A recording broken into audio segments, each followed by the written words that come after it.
Hi everybody, and welcome back to Linda's Soup Plants for You. Today I want to talk a little bit about different potting mediums and soil amendments.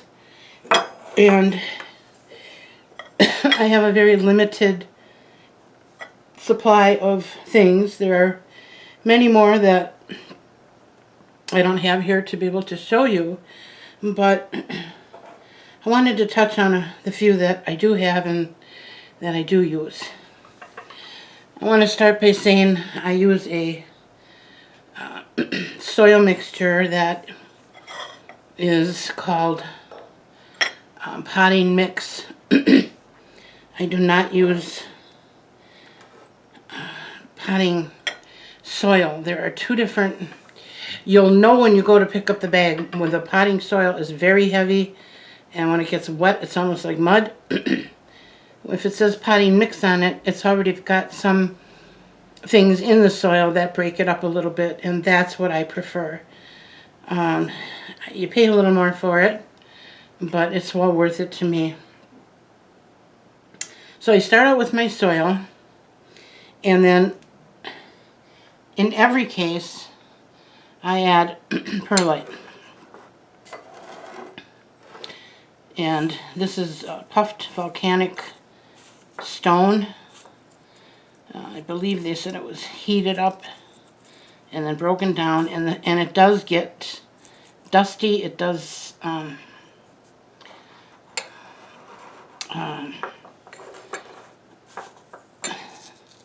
disintegrate if you crush it, crush it down.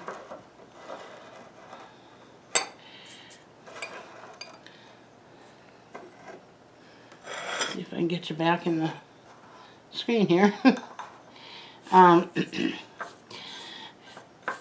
This does absorb some moisture, but not like other additives. It will dry out while it's in the soil. Some people don't like to use it because they say it floats to the top. Well, it does, but what I've experienced with that is it comes to the top, but that's minimal, and it doesn't bother me that it's there. What I would prefer in place of this looks much like this, and it's called pumice. And I know I heard a lot about that a couple years ago, and I was trying to locate it, and I just talked about this. I couldn't find it anywhere, and I couldn't have it shipped because it was just too expensive. So I ended up using this. If they ever bring pumice to my area, which is southeastern Wisconsin, I will definitely be switching to that because it doesn't break down like this. It's a little heavier, and I think it's just probably easier to work with. So I'm hoping that'll happen someday. Then we've got, I've got stone here. This is called River Rock, and I buy it at Lowe's in a square container. I believe it's $4.99. I use this for all kinds of things. I've used it for top dressing, like especially in arrangements, plant arrangements, succulents, cacti arrangements. And I've also used it in the soil when I'm looking for a really fast draining soil. Because of the nature of it, it breaks it up. Probably similar to what the pumice would do, only it's got color in it.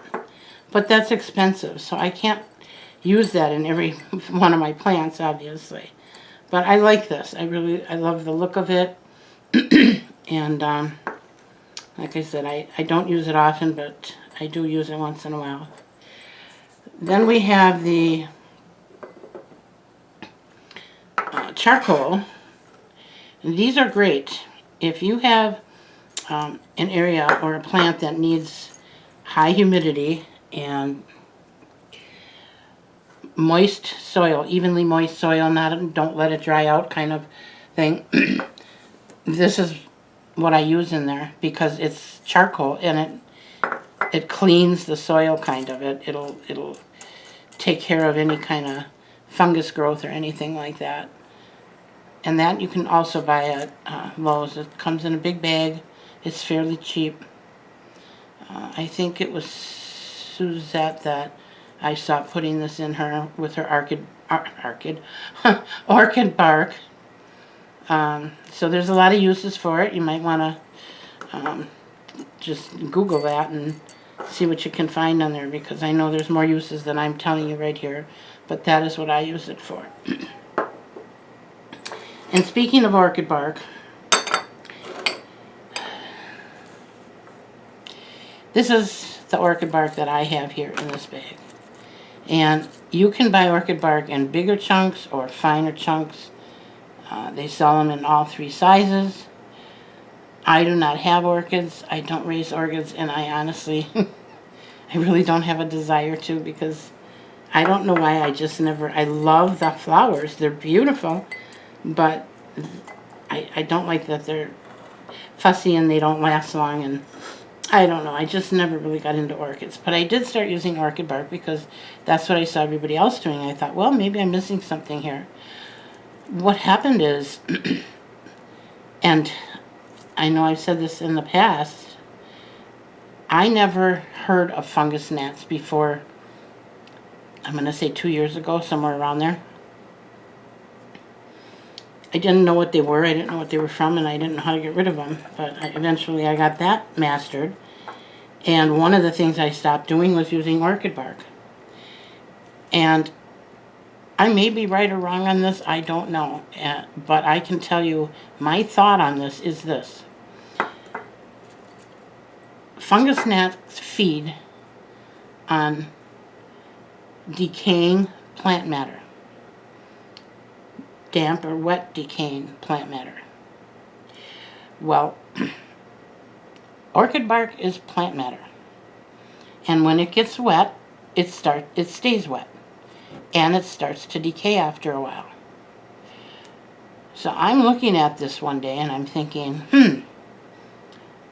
I'm putting this in my soil. The fungus gnats are laying eggs and the larvae are having Thanksgiving dinner. Now, if I'm wrong on this, I challenge you to show me how I'm wrong on this. But my thought, and I came to this conclusion, and since I stopped using orchid bark, my fungus gnat problem's gone. So you can take that information however you want, and you can, use it or not, dismiss it as me not knowing what I'm talking about, but I am telling you, I think this is probably, and I'm sure not the only reason I had fungus gnats. I mean, they came from somewhere. They could have come in from a bag of soil. They could have came in through the screens. No clue how we got them, but I know what they were eating. And I would bet you dollars to donuts this was part of the problem. So I don't use this anymore. I've got 2 bags of orchid bark in my stash. I'm going to use that outside in my planters because there we have natural predators for fungus gnats. So that outside they're not a problem, but in the house they're a problem. So that's probably the biggest thing I wanted to say about the orchid bark and why I don't use it anymore.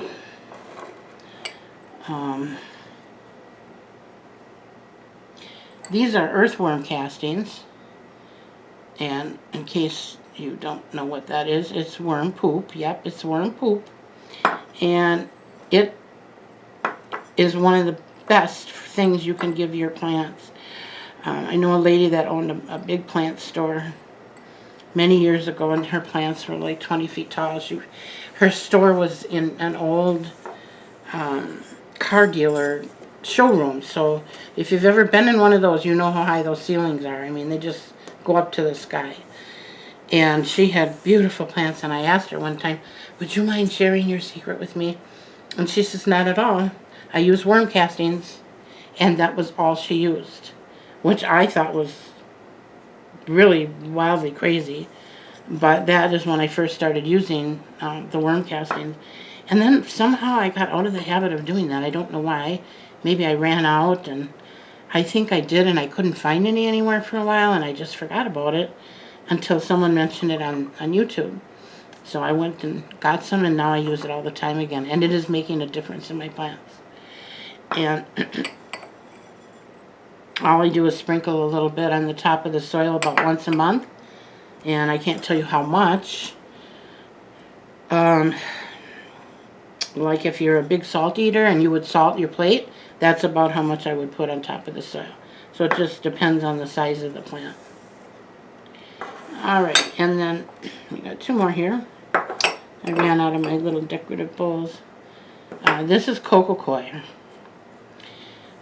This is coconut husk that is ground up, and then it's, I don't know if they bake it or heat it. I don't know how they get it into brick form, but I buy it in brick form. I cut a piece off, I put it in water, and it poofs up about 100 times the size of the brick. So you really get a lot for your money. And this too, I was using this a lot in my plants, and I stopped using this as well for the same reason that I stopped using the orchid bark, because coco coir is coconut shells. So that is also plant matter, and it's dead, and it stays wet. So I haven't used this for a while. And I may go back to it as an amendment to my soil, but for right now, I'm happy not to bother with it. I'm going to see what happens. But this makes a good, it breaks up your soil. So if you've got soil that's kind of on the muddy side, you know, you can squeeze it and it stays together in a ball. It shouldn't do that. And this is one of the things you can use to break it up. And just keep in mind, though, that this is also something that when it's wet, it takes a long time to dry. And last but not least is my vermiculite. And I don't think I've talked much about this in the past because I kind of got away from it. Once I found perlite, I really didn't find a use for the vermiculite anymore. But I can tell you that years ago, I used to make my own soil, and I bagged it and I sold it in my store. And the ingredients were perlite, vermiculite, and potting soil. And people came back and bought bags and bags of it because it really helped their plants. They just raved about it. So I didn't change anything. I just kept doing it that way, even with my own plants. But as time went on and years went by, I realized I really don't need both of these, although they both serve different purposes. They both can break up the soil. Excuse me. And they both hold a little bit of moisture. This one holds a little, this one holds a lot. This stays wet for a lot longer. This is, I don't know if you've ever seen that blown-in insulation. It's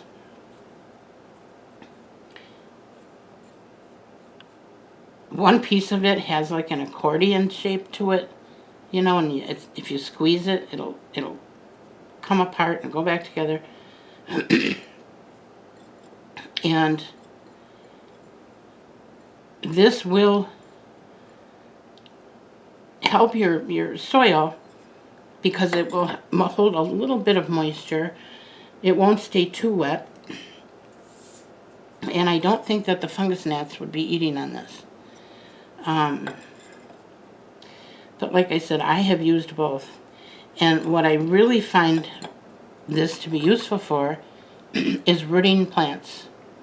And I'm going to be doing that here in the future. And I'll try to remember to do a video on that for you. But this works really great as a rooting medium because it stays wet. I used to sell begonias years ago. And one of the main sellers back then was the cross begonia. And it had a textured top to it and dark coloring on it. It was very pretty. But very common. And I really don't think I've seen one of those in a while, but they used to be very prevalent back then. And you would cut those up. You could take one leaf and cut it into like 6 pieces and stick it in this vermiculite, and within a week or 2 you had roots growing. So this was a very, very good, and that's how I replenished some of my plants in my store. So, and I didn't have a greenhouse either, folks. I did all this in a basement under fluorescent lighting. And I had these shelves made out of wood, and they were on an angle, and then I had plastic on the front of it to try to keep the cold, air out. But I was very successful. I got many, many new plants using this vermiculite. So, I just wanted to tell you about that. Oh, and then the other thing is, when you're using a top dressing like this, you really almost want to have a moisture meter, because it's really hard to get your finger down in there. If you're the type of person that has to feel the soil before you water, not everybody does. Some of us just lift our plants, and I do as well on most of them, but some of them I have to feel it. And it's pretty hard to get your finger down in there, in that stone. So, just a word of caution there for you. And I'd love to hear from you guys on the orchid bark issue. I really would. I'd love to know if anyone else has come to that conclusion, if you've done anything, if you've changed anything. If you did, how did you change it? Did you not use it anymore, or did you go to a larger or smaller type? And that's pretty much it. If you're someone who has used vermiculite for rooting cuttings, please let me know and show us your results. Alrighty, I think that's about it for this video. It's going to be short and sweet and to the point. I just was going through my tub where I store everything for the winter, and I happened to come across that vermiculite, and I thought, I should really do a video on that and on the orchid bark, because I know I touched on the orchid bark thing about the end of last summer, but it was worth mentioning again, I think, so I thought I would do that. So let me know, okay? Call me. Well, I'm also on Instagram under Linda Sue Plants For You, so if you want to private message me there, feel free to do that, and maybe we can chat about it on there too. Oops, sorry. Alright, well, I guess that'll be it for today. I hope you all have a great rest of your day and a good tomorrow. Take care and be safe. Bye now.